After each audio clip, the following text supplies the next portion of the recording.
16 جولائی کو P T I کے کارکنوں کے تشدد کا نشانہ بننے والا گدھا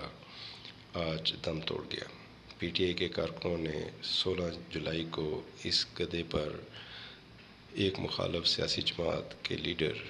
کا نام لکھ کر اس کو بری طرح پیٹا تھا، جس کے بعد یہ گدھا انتہائی زخمی حالت میں حیوانات کی فلاحی تنظیم کے تحویل میں تھا۔ اس واقعے کی گو کہ سوشل میڈیا پر بہت زیادہ مذمت کی گئی، مگر سیاسی جماعتوں کے کارکنوں نے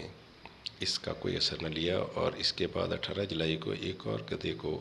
سیاسی کارکنوں نے اپنی ریلی کے دوران اسی طرح کے تشدد کا نشانہ بنایا اور اس سے وہ ہلاک ہو گیا۔ انتخابی ریلیوں میں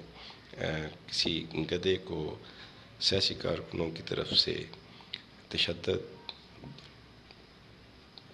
سے ہلاک کرنے کا یہ دوسرا واقعہ ہے، اور اس انتخابی مہم میں جہاں کئی قیمتی انسانی جانیں ضائع ہوئی ہیں، وہاں 2 گدھے بھی اس انتخابی مہم کی نظر ہو گئے۔